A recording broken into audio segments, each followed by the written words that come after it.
Bonjour, bienvenue à la Maison Bergès. La Maison Bergès qui est l'un des 11 musées du département. Donc je vous propose de me suivre pour une visite guidée de l'exposition Cappiello. Donc avant de rentrer dans le vif du sujet, en présentant l'exposition Cappiello, je vous invite à, je vais vous dire deux mots quand même sur cette maison. Qui est devenu un musée en 2002. Nous sommes ici chez un ingénieur innovateur, Aristide Bergès, qui est né en 1833-1904. Simplement pour vous resituer ce personnage, qui a été un des grands pionniers en matière de houille blanche et après d'hydroélectricité. Alors cette houille blanche, elle est ici personnifiée à travers cette statue d'Urbain Bassée, qui était un ami de la famille et qui a représenté cette houille blanche, c'est-à-dire cette fameuse énergie, cette eau qui vient qui est captée dans les torrents donc, des montagnes et qu'Aristide Bergès va faire descendre dans ces fameuses conduites. Et tout ceci va avoir un retentissement considérable puisque ça va permettre l'industrialisation de Grenoble et puis l'entrée, bien sûr, d'électricité dans la vie courante. Donc ce musée, c'est l'ancienne maison familiale de la famille. Donc non seulement vous trouverez des informations sur son parcours, mais également vous verrez aussi que vous êtes ici dans une famille qui aime l'art. Beaucoup de murs sont ornementés de peintures, de décors, et ça c'est le fait donc l'un des fils, Maurice Bergès, qui était industriel mais également artiste.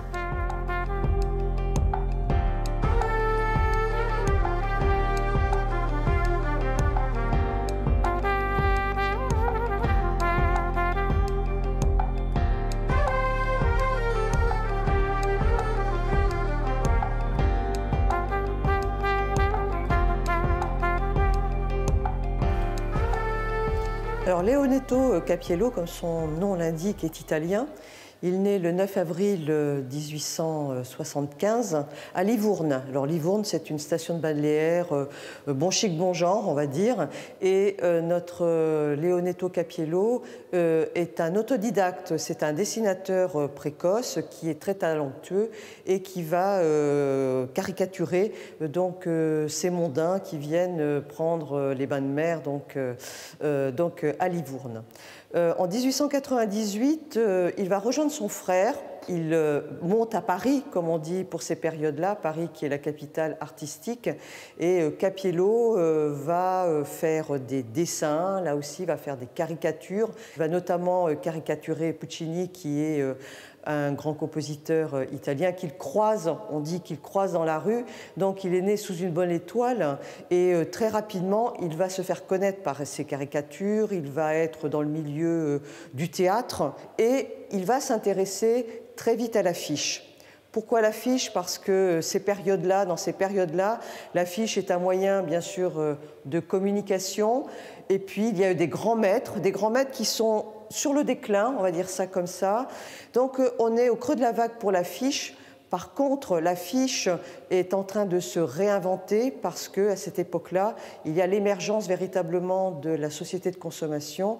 Et Cappiello, qui est quand même quelqu'un de très intelligent, il va reprendre l'affiche et il va la réinventer, c'est-à-dire que l'affiche n'est plus là pour être vue de près, comme elle est faite à l'époque d'un Toulouse-Lautrec, où le passant en fait s'arrête devant l'affiche. Lui, il va réfléchir à l'affiche qui doit être vue de loin par des automobilistes qui passent en automobile, en voiture, et bien sûr avec l'idée, là, de faire vendre un produit.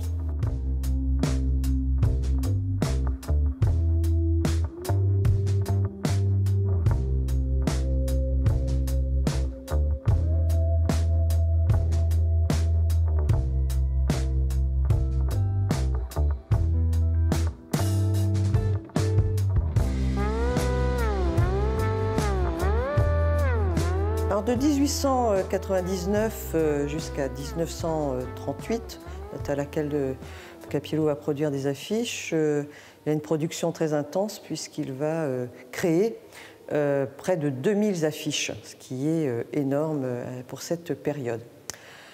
Donc, quand je disais tout à l'heure que Cappiello était né sous une bonne étoile, je pense qu'il est vraiment né sous une bonne étoile parce qu'il va croiser Puccini au départ, et puis il va croiser un autre personnage qui va avoir un rôle très important dans sa carrière, c'est Vercasson, Pierre Vercasson. Alors Pierre Vercasson, c'est un imprimeur, c'est le grand imprimeur parisien. Et au-delà d'être un simple imprimeur, c'est aussi un éditeur, c'est-à-dire que c'est lui qui a un lien avec les clients. Il a donc, on va dire, un gros carnet d'adresses, et il va donc confier donc à Cappiello la réalisation en exclusivité de ses affiches. On est déjà dans un système de production industrielle des affiches, et Cappiello, lui, il va en fait travailler selon un cahier des charges qui est établi par Vercasson. Donc il va mettre au point un système qui est, on va dire, unique, qui va lui permettre en fait d'avoir plusieurs stades de fabrication, on va dire comme ça, et des stades qui vont lui permettre de revenir. La force de Cappiello, c'est d'avoir créé notamment les vignettes. Il va mettre en premier lieu ses idées donc, sur des petits formats. On voit que dès le dessin d'origine, il a déjà mis en place donc ses idées. Une fois qu'il a réalisé cette vignette, il va faire ce qu'on appelle une esquisse. Cette esquisse, vous voyez que par rapport à au premier élément, on est sur des formats beaucoup plus grands. On est aussi sur quelque chose de coloré, c'est-à-dire il va faire passer son dessin initial sous forme, là, du coup, d'une composition colorée, chromatique. Aller proposer ses esquisses, donc la mettre sous le bras et aller chez ses clients, c'est assez contraint. Donc, il va inventer encore un autre système, enfin, inventer en tout cas le principe.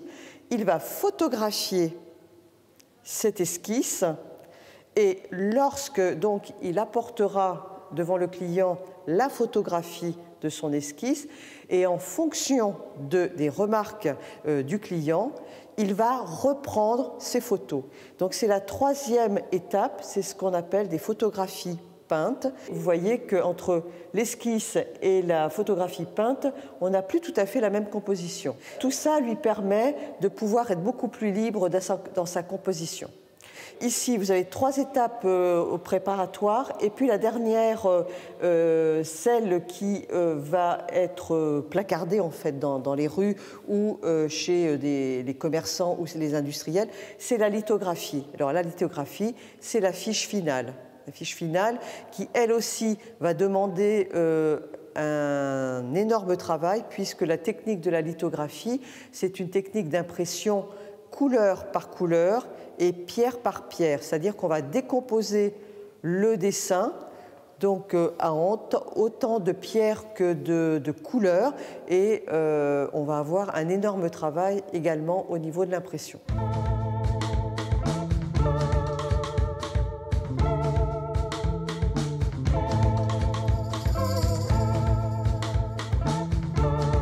Quand je vous ai présenté tout à l'heure les étapes préparatoires, il y a une étape qui manquait donc pour précédent exemple, c'est la maquette. On est au format de la fiche finale. Et ce qui est intéressant chez Cappiello, c'est que jusqu'au bout, il va se donner la possibilité, la capacité donc de modifier ces images. Donc ici, c'est un exemple. Cette affiche, il la réalise pour un fabricant de bière à Turin. Donc, il a fixé, c'est un rajout, cette chope de bière, donc, qui est rajouté sur sa composition donc, initiale. Si cette affiche-là, finalement, ne va pas convenir à un client, il doit se donner la possibilité de la revendre à un autre client. Donc, on est dans une production vraiment industrielle de cette période, hein, où là, on a vraiment l'émergence de la publicité, et le produit doit être au cœur de l'image.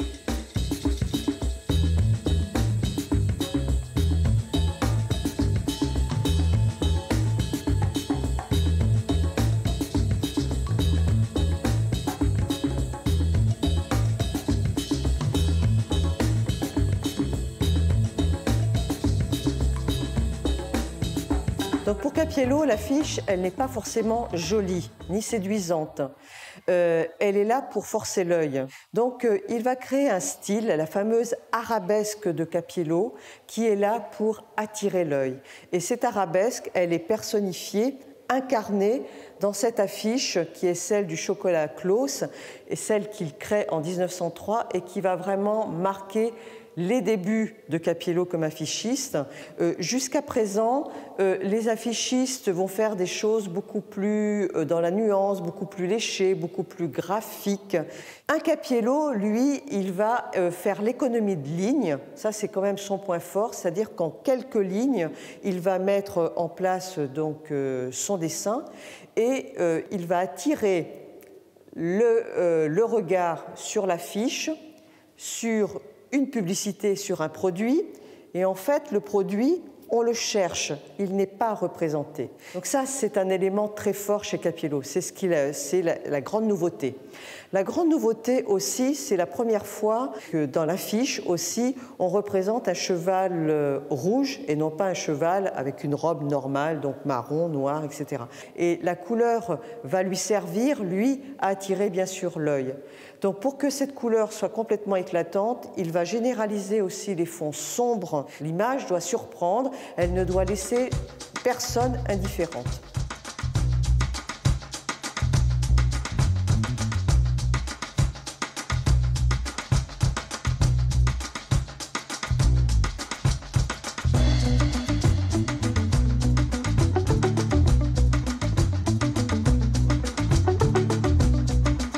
Je vais vous montrer quand même cette affiche, qui est une affiche pour le journal Le Petit Dauphinois, le grand quotidien des Alpes français, pour rappeler aussi que l'essentiel des affiches présentées ici proviennent des Alpes, l'arc alpin en général, italien bien sûr parce que Cappiello va produire beaucoup en Italie, mais aussi l'Isère et Grenoble, donc il va aussi produire plusieurs affiches pour l'entreprise Lustucru.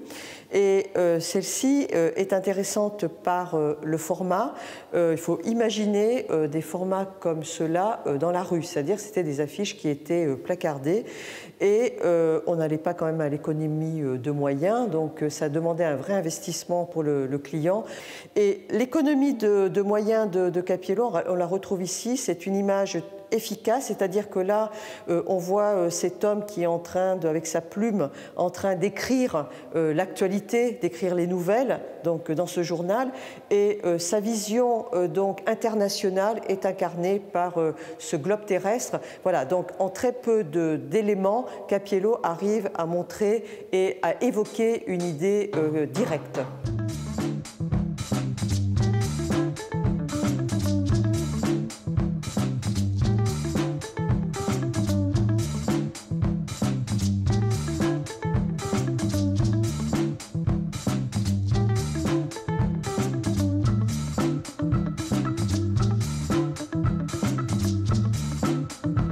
Alors Leonetto Cappiello est vraiment un affichiste non seulement visionnaire, mais il est très fantaisiste aussi. Il est audacieux. C'est-à-dire c'est quelqu'un qui veut montrer, faire distinguer ses affiches. Et non seulement il va donc mettre en avant donc ces images sans produit, il va aussi inventer tout un monde donc il va imposer à la rue, parce que, je le répète, ces affiches donc de très grand format étaient placardées dans la rue, un monde qui est fait de rêveries, d'un imaginaire très profond. Donc c'est ce qu'on trouve ici. On n'a pas quelque chose de grave, on est là aussi pour faire rire et pour interpeller. Donc vous avez un exemple ici avec ce roi de la bière donc, qui est représenté de manière, donc effectivement les traits sont amplifiés. Et puis cette très belle affiche qui représente donc cet arlequin, un arlequin qui est donc juché sur cette boîte de pâtes et qui est en train de dévorer donc sous le regard de ces lunes gourmandes sa plâtrée de pâtes. Et j'aimerais quand même terminer pour dire que Cappiello a été donc pendant de nombreuses années un affichiste.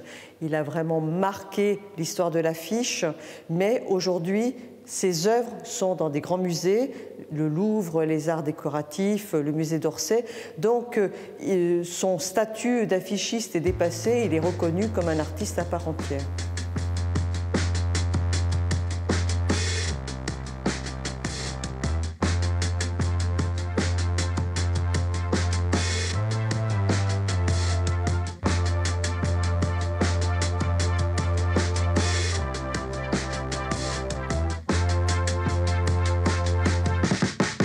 J'avais envie, bien sûr, de partager avec vous la parution de cet ouvrage. Voilà, un ouvrage qui accompagne l'exposition Cappiello ou l'art publicitaire. Donc ça reprend le même titre.